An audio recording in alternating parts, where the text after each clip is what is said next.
What if one quiet woman could walk into an airport and leave an entire airline gasping for air? Stay close. You're about to see how silence became the loudest storm they never saw coming. Simone Carter didn't walk into O'Hare's Terminal 2 that morning. She claimed it. The air shifted when she entered, sharp heels clicking, navy blazer cutting a clean line through the crowd. No need for grand entrances. Gravity bent toward her anyway. She moved like someone used to storms, and to silencing them with a look.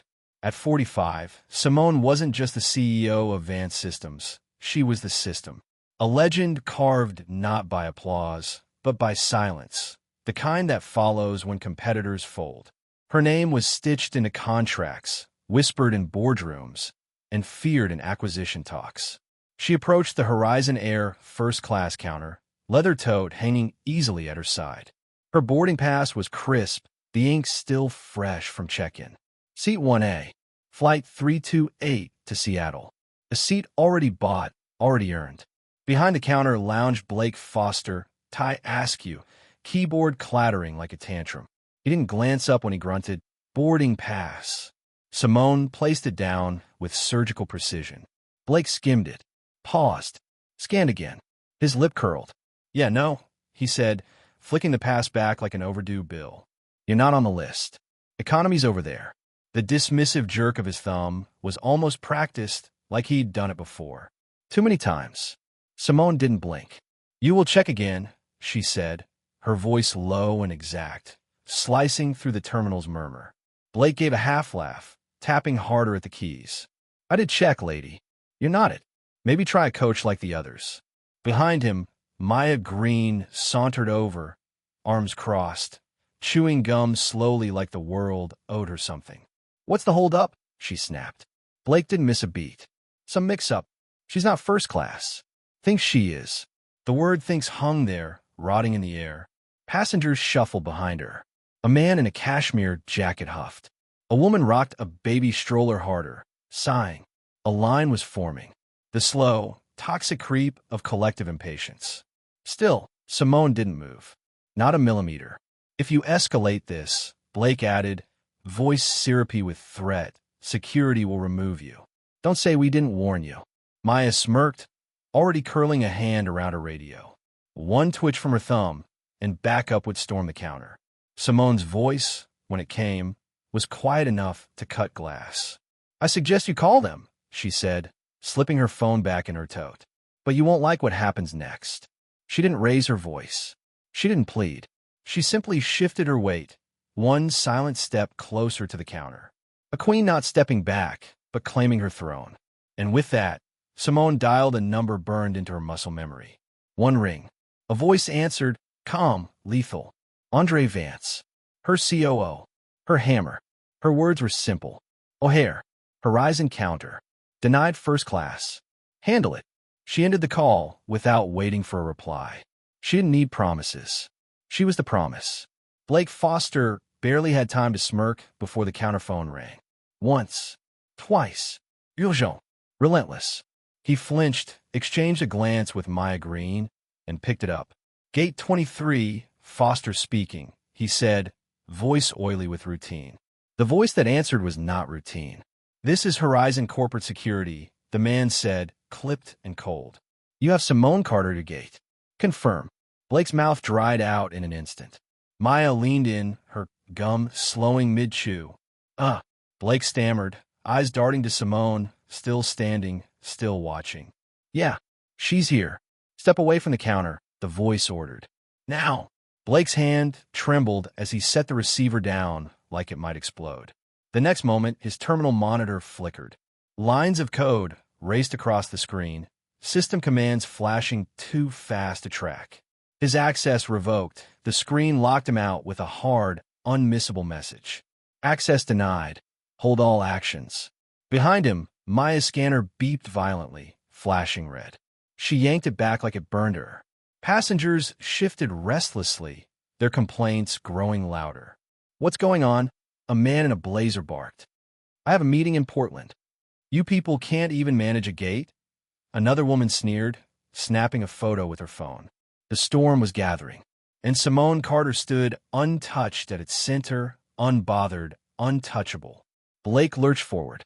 Maya, call the supervisor. Now.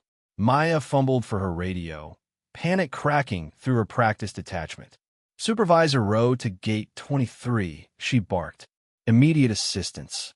Priority code red. Blake's face was slick with sweat now. He tried logging back in, but the system spat him out again and again, locking tighter each time he tried. At the end of the line, Simone adjusted the strap on her tote, the smooth leather whispering against her sleeve. She didn't so much as blink at the chaos. Her stillness was volcanic, dense, commanding, inevitable. A beat later, Derek Rowe, the gate supervisor, came sprinting into view, tie flying, tablet clutched to his chest. He skidded to a halt at the counter, eyes wild. What the hell's happening here? He demanded, breathless. Blake gestured uselessly at the frozen system. She's not on the list. Rowe cut him off with a slicing hand. No, she's the CEO of Vance Systems. And Horizon's biggest private shareholder just called to ask why she's being humiliated at our gate. Maya's mouth popped open. No sound came out. Blake went ghost pale. Rowe wasn't done. He thrust the tablet toward them, screen glowing bright. Simone Carter, priority status, do not delay. He turned toward Simone, every inch of him trembling. Ms. Carter, he gasped. Please accept our sincerest apologies. Your boarding is immediately reinstated. The captain's been informed. We're honored to have you. Simone's response was a slow, clinical lift of one eyebrow. No forgiveness. No fake smiles. She let the silence stretch, so taut it felt like the entire terminal was holding its breath. Finally, she spoke, quiet, deliberate. You'll explain, she said, to every passenger here. Loud enough for them to understand what disrespect costs. Rose Adams' apple bobbed hard. Why, yes, ma'am. Simone stepped forward, collecting her boarding pass, untouched by Blake or Maya. She didn't thank them. Queens don't thank gatekeepers. As she moved toward the jet bridge, the crowd parted before her like smoke before a flame. And behind her, the unraveling had only just begun. The air inside gate 23 thickened into a heavy, stifling heat. Derek Rowe wiped his forehead with the sleeve of his jacket. His hand shook as he turned to face the restless, agitated passengers, now forming a semicircle around the counter. Every eye was locked on him. Simone Carter stood just to the side, arms loosely folded, watching, not interfering, not helping, judging.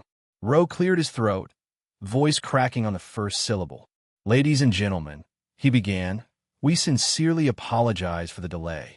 There has been a grievous error on our part. One of our most valued passengers, Ms. Simone Carter, was mistakenly denied her rightful boarding privileges. He swallowed hard, daring a glance toward her. No reaction, just that same steady pressure, pinning him in place like a pin moth. Rowe rushed on, words tumbling over themselves. We take full responsibility. The agents involved will be removed from duty pending immediate retraining. We appreciate your patience and deeply regret any inconvenience caused to Ms. Carter, who, we now recognize, hold the highest priority status with Horizon Air. The terminal hung in brittle silence. Then someone clapped. One sharp, mocking slap of hands. Others followed, a slow ripple of sarcastic applause rolling through the passengers. It wasn't gratitude. It was an indictment. Maya Green shrank back behind the counter, color draining from her cheeks. Blake Foster looked like he might vomit. Simone didn't smile. She didn't acknowledge the applause. She simply inclined her head once toward Rowe, a dismissal as cutting as any spoken word. Rowe turned to his agents, his voice dropping to a hiss only they could hear. Off the floor. Now. Blake stumbled back first, almost tripping over his own shoes. Maya followed, eyes wide and glassy. Simone watched them retreat without satisfaction. It wasn't about revenge. It was about the principle that silence in the face of disrespect was not an option. From her tote, she pulled out a simple black folder, unmarked. She handed it to Rowe. Deliver this to corporate, she said, tone like frostbite. In person, within the hour. Rowe took it with both hands, as if it might combust if he fumbled. Inside that folder were three things: a copy of her boarding pass, a full record of her confirmation email, time-stamped. A formal letter of complaint was signed by her legal team. It wasn't an angry letter. It was clinical, surgical, designed to land exactly where it hurt the most. Policy, procedure, accountability. Simone turned away then, heels clicking once more against the tile. As she approached the jet bridge, a flight attendant in a neatly pressed uniform rushed forward, almost stumbling over herself. "Ms. Carter," she stammered, "welcome aboard. We've reserved extra amenities for your comfort. Please, anything you need, just let us know." Simone offered a cool nod, but didn't slow her pace. She didn't need special treatment now. She needed people to remember. As she reached the threshold, she paused, just once, and glanced back. Not at Roe, not at Blake, not at Maya, at the passengers, at the witnesses. She made sure they saw her walk through, head high, unbent. The woman they thought could be brushed aside was the one rewriting the rules under their noses. And the flight hadn't even taken off yet. The cabin of Flight 328 was hushed when Simone Carter boarded. Passengers shifted, curious but cautious. A few avoided her gaze altogether, sensing, without fully understanding, that something had shifted in the air around her. The flight attendants straightened their posture as if bracing for inspection. Simone moved through first class without a single wasted glance. She found her seat, 1A, already prepared, pillow fluffed, drink menu neatly placed, overhead been cleared. But she didn't sit. Not yet. Instead, she stood there composed, the fingers of one hand resting lightly on the headrest. Observing, measuring, waiting. Across the terminal, through the wide glass wall, she could see Derek Rose still at the counter, frantically typing, pacing, phoning, trying to plug a dam that had already burst. She allowed herself a small, clinical thought. Good. Let it drown him slowly. The captain himself, a tall, freckled man with salt and pepper hair, hurried up the jet bridge. He stopped just short of Simone, chest heaving slightly. "Ms. Carter," he said, voice tight with effort. "Captain Reeves, I want to personally apologize for..." She cut him off with a glance. He fell silent at once. Apologies were not her currency. Results were. "Fly the plane," Simone said, voice even.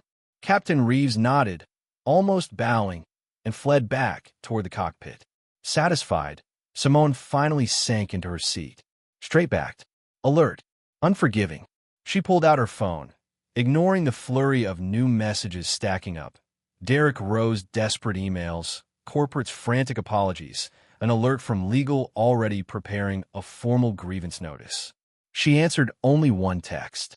Andre Vance. "Ground teams in motion. Press office ready. You want a leak?" Her reply was ice-wrapped in silk. "Not yet. Let them sweat first." She set the phone aside, adjusted the gold cuff on her wrist, and closed her eyes. Not to sleep, to plan. Because this was never about a boarding pass. It was about who gets to be believed at first glance. It was about who is assumed to belong and who is assumed to explain. And Horizon Air had just reminded her that even at the pinnacle of success, some still squinted at the color of her skin before they read the name on the ticket. Their mistake. Their cost. Simone inhaled slowly, letting the cold, conditioned air fill her lungs. She thought of all the silent battles fought before this one. All the moments of swallowed pride. All the glances, the doubts, the smirks. Today was different. Today, she answered. The seatbelt light chimed. Flight attendants scurried to secure the cabin. Simone fastened her belt with a precise click and leaned back, her profile sharp against the window's pale light. The plane rumbled, taxiing toward the runway. Outside, O'Hare shrank beneath them. Tiny, scrambling figures, systems flashing red, alarms muted behind tinted glass. Inside, Simone Carter rose. Not physically, but undeniably. At 30,000 feet, the apology would chase her across the sky. And when she landed, the real reckoning would begin. Seattle greeted Simone Carter with a drizzle so fine it felt like silk against her skin. She stepped off the jetway without hurry, her leather tote slung over one shoulder, her posture carved from iron. Andre Van stood waiting at the gate. No suit, no tie, just a crisp navy jacket and a phone pressed to one ear. He spotted her instantly, into the call, and fell on his step beside her. Damage report? Simone asked, without preamble. Andre smiled grimly. Terminal footage leaked an hour ago. News cycles eating it alive. He handed her a slim tablet. Simone glanced down. Across every major outlet. Top CEO denied first-class boarding at Horizon Air. Mistaken identity or racial profiling. Horizon scrambles to respond. Sources confirm lawsuit under review by Carter's legal team. Passenger cell phone videos played on loop. Blake's sneer, Maya's contempt, Rose's collapse, the public apology. Simone handed the tablet back, face unreadable. Escalate. Andre shrugged lightly. We can break them tonight. Or tomorrow. Your call. Simone considered. For a long moment, she let the airport's clamor fade into the background. The luggage wheels, the flight announcements, the distant echo of children laughing. No, she said finally, voice so soft it sliced. Not yet. Let them fear the silence. Andre's smile widened, slow and sharp. Behind them, Horizon Air's executive team was already spiraling. Emergency meetings, crisis consultants, calls to PR firms that couldn't clean blood off marble. And worse, they didn't know how much Simone had seen or how deep she could cut if she chose to. That was power, not shouting, not lawsuits. Memory, the kind that shaped policy changes without a single press conference. The kind that haunted boardrooms for years. As they crossed the terminal, Andre's phone buzzed again. He checked it, then snorted. They want a private meeting. Full apology. Preferably before markets open tomorrow. Simone didn't slow her stride. They'll wait, she said. At the curb, a black town car idled. The driver jumped out, rushed to open the door. Simone slid into the back seat with effortless grace, the cool leather wrapping around her like a throne. Before the door closed, she looked back once, just once, at the chaos she had left blooming behind her. No words, no smiles, just that look. A promise. You will never mistake me again. The door thudded shut. Seattle swallowed her whole. And somewhere back at O'Hare, Blake Foster stared at a disciplinary notice he couldn't explain.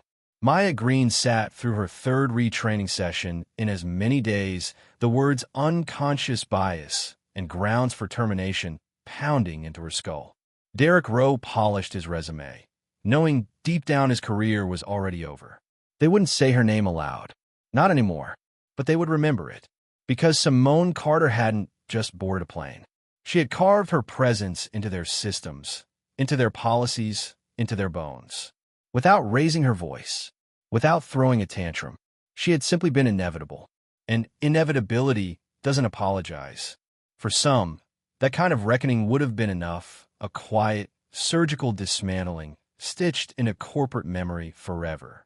But Simone Carter? Sometimes she believed in second lessons. Lessons that stung a little louder. Lessons that left laughter and scars echoing down the terminal halls long after the planes had flown. Because dignity wasn't just offended. Sometimes it danced. And this time, Horizon Air was about to learn. When you try to clip a queen's wings, don't be surprised when she learns how to fly and mock you from 30,000 feet. If airports had a village idiot contest, Horizon Air's Gate 23 would have swept gold, silver, and bronze by 9:15 that morning. And they owed it all to one woman. Simone Carter, wearing a tailored blazer sharp enough to slice egos. Simone approached the first-class counter like it owed her rent. Her boarding pass practically glowed with authority. Seat 1A, Flight 328 to Seattle. But none of that mattered to Blake Foster, the gate agent with a tie so crooked it deserved its own apology. Blake didn't even bother lifting his eyes. Boarding pass, he grunted like he was auditioning for a role as overworked mall cop number 3. Simone slid it over with the calm efficiency of someone who had crushed empires before breakfast. Blake scanned it, squinted, scanned again, then smiled the way a man smiles when he thinks he's about to be promoted for doing absolutely nothing useful.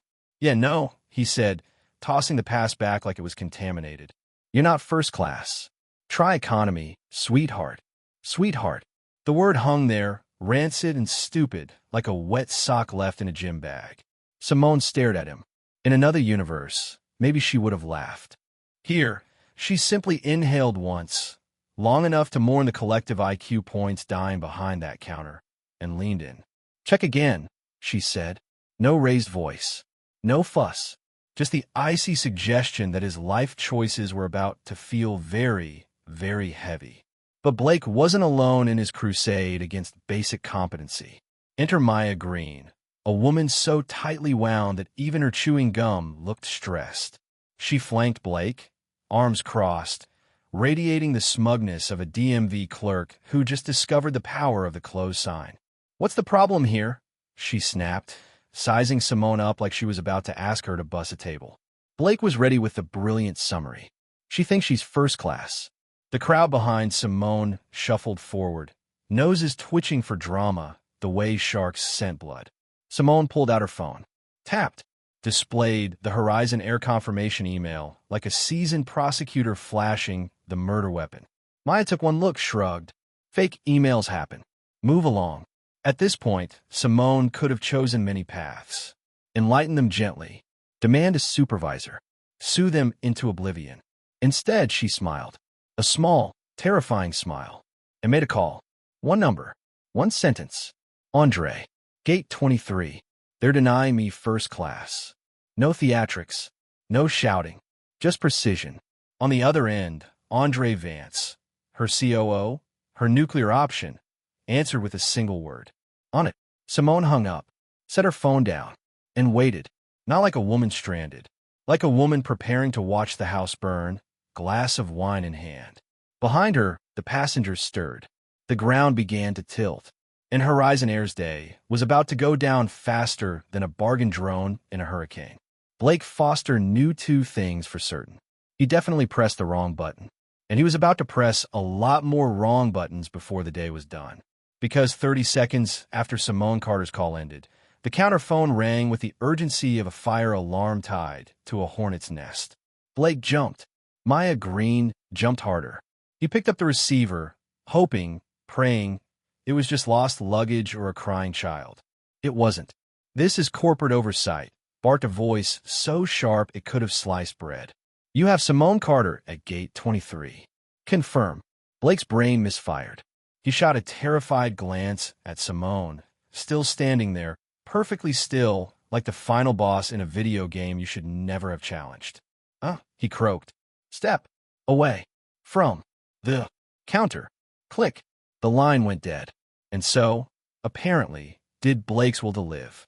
Behind him, Maya's scanner let out a shriek so loud it startled a woman 2 gates down. She ripped the scanner back like it had personally insulted her mother. Passengers murmured louder, the crowd swelling with the electric buzz of an impending spectacle. "This is bad," Maya hissed. "She's bluffing," Blake snapped, jabbing at his keyboard like it owed him money. The monitor blinked, beeped, then went black. Across the screen, in huge, satisfying letters, "Access suspended. Please contact security." Blake stared at it. Maya stared at it. Somewhere deep in the terminal, the cosmic soundtrack of "You Done Messed Up" began to play. "You broke it," Maya whispered. "No, you broke it." Blake hissed back, like two kids blaming each other after setting the neighbor's car on fire. Meanwhile, Simone Carter leaned lightly against the counter, polishing a fingernail against her blazer sleeve, perfectly serene. Because Simone understood something they didn't. You don't need to yell when you already control the building. From the corner of his eye, Blake spotted a supervisor barreling toward them. Derek Rowe, red-faced, sweating, tablet clutched to his chest like a life raft. He skidded to a stop.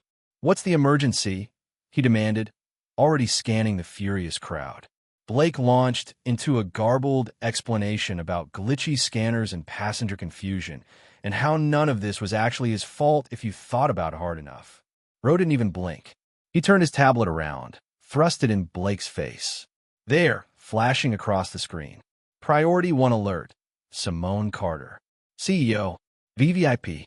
Do not delay. Blake's mouth opened. Nothing came out. Maya's gum dropped out of her mouth and hit the tile with a tiny, tragic splat. Rowe spun toward Simone, his voice hitching. "Ms. Carter, We are so sorry for this mistake. Please allow us to.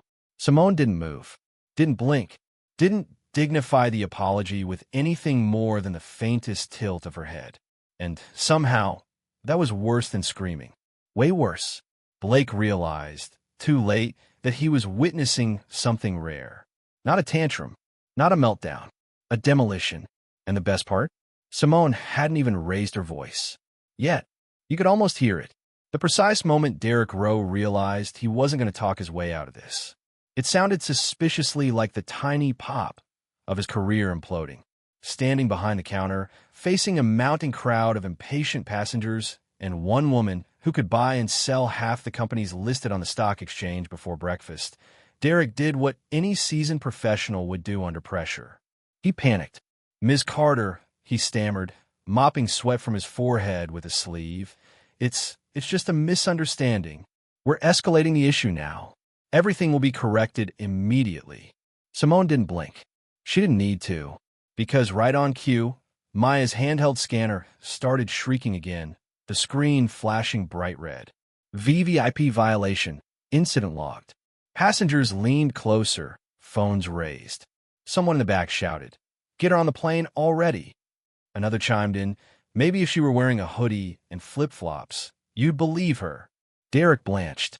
Blake, meanwhile, had achieved a remarkable shade of pasty green, like an overboiled shrimp left too long in the sun. Maya simply froze, mouthing silent prayers to whatever retail gods might still be listening. Simone finally moved. Not much, just a step forward, heels clicking once against the polished floor, sharp and deliberate. The crowd inhaled audibly. She stopped at the counter, lifted her phone with effortless precision, and tapped a single button. The overhead speakers in the terminal crackled to life. "Ladies and gentlemen," a smooth voice rang out, far too cheerful for the doom it carried. "We regret to inform you that Flight 328 is temporarily delayed due to personnel mismanagement at Gate 23. There was a beat of stunned silence.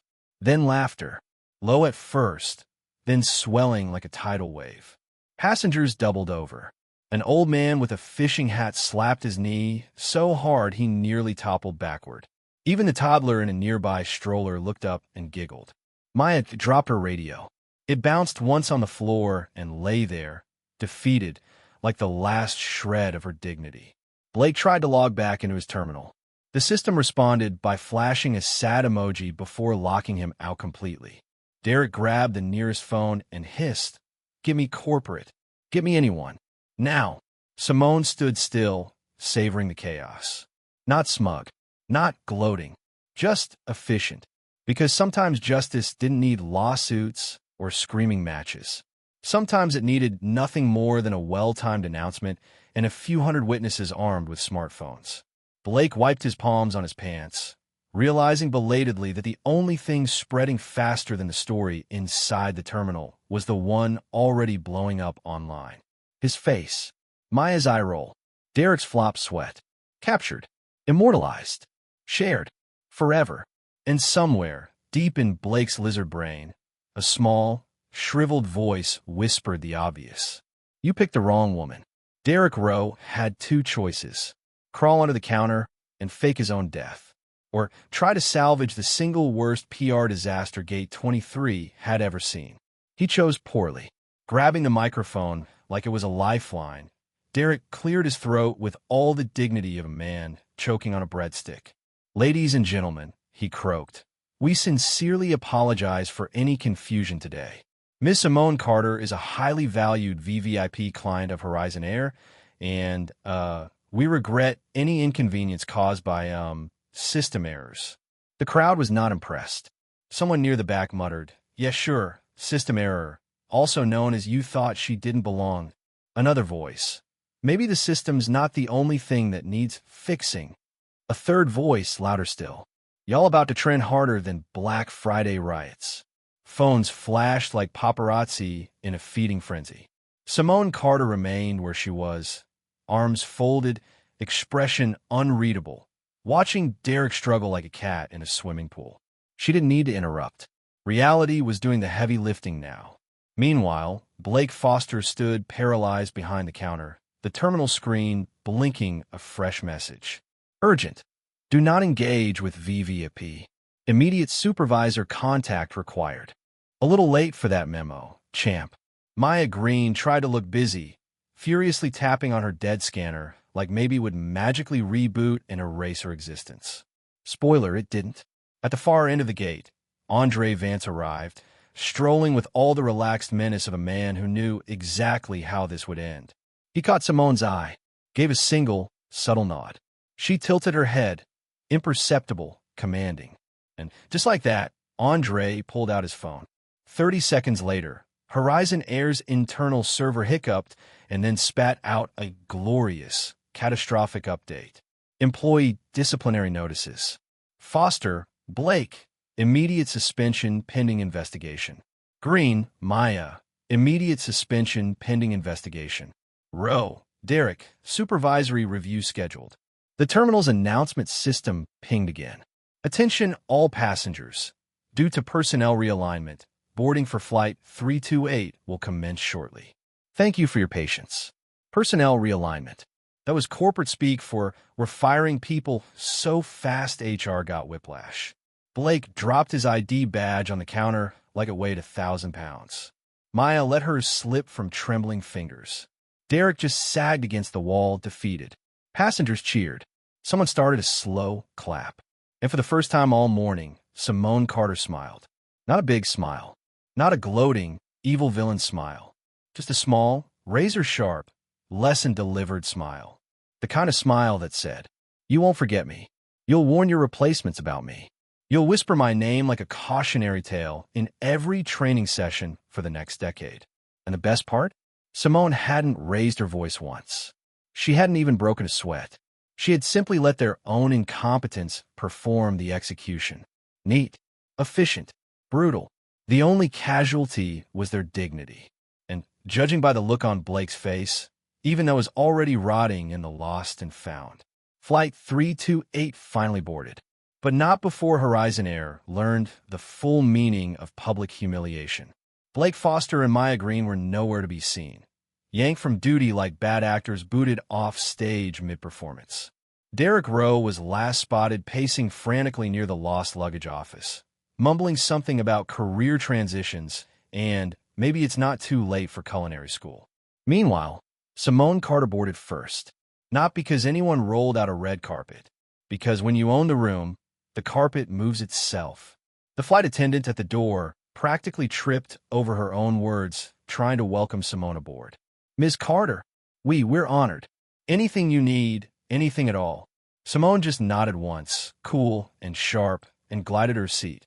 1A, the seat that had always been hers. Across first class, passengers stole glances, some curious, some admiring, some plainly terrified. Simone ignored them all. She set her tote neatly under the seat, smoothed her skirt, checked her phone. Andre Vance had already texted. Horizon stock price dipped 1.2% this afternoon. CEOs scrambling for a press statement. Simone allowed herself a small, private smile. Not cruel, not vengeful, just satisfying. Because Horizon Air hadn't just embarrassed a customer. They'd embarrassed the wrong customer. And in the age of viral justice, that kind of mistake had a half-life longer than uranium. As the plane taxied toward the runway, a new email pinged into her inbox. From Horizon's corporate office. Formal apology. Lifetime VVIP status. Complimentary flights. Invitation to consult on diversity training initiatives. Simone didn't even bother opening it. There was no training module for basic respect. Either you had it, or someday you'd meet someone like her and learn the hard way. She closed her eyes as the engines roared. 30,000 feet above the chaos, Simone didn't think about Blake Foster or Maya Green. She didn't think about Derek Rowe, corporate's apology emails, or Horizon's frantic PR spin cycle. She thought about the thousands of tiny moments over the years when someone like her was told, with a smirk or a shrug, "You don't belong." And how today, she hadn't shouted. She hadn't begged. She hadn't demanded. She simply made it impossible to forget her. Permanently. By the time the plane leveled off above the clouds, Simone Carter had already moved on, head high, future locked. Below, Horizon scrambled to erase the stains they'd spilled with their own hands. They wouldn't succeed, because some mistakes don't wash out. They echo. And in airports across the country, somewhere deep inside cramped HR conference rooms and sleepy gate agent trainings, a new name would join the sacred, whispered list of people you absolutely do not mess with. Simone Carter, better remembered late than never. Some lessons aren't taught with shouting. They're taught with stillness, with poise, with a quiet, unshakable truth that demands the world either recognize your worth or crumble under the weight of their own ignorance. Simone Carter didn't need to raise her voice to change the room. She didn't need permission to belong.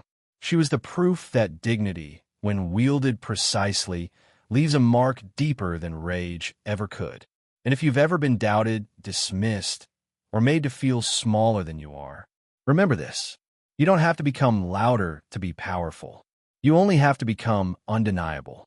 Every gate, every room, every system is built to question you. We'll eventually have to adjust, because when respect isn't given freely, it will be earned with interest. If this story struck a chord with you, if it reminded you of your own battles, your own silent victories, don't just let it end here. Subscribe to Story Precious, because these stories aren't just entertainment. They're reminders that dignity walks with you every day, everywhere. And together, we're just getting started.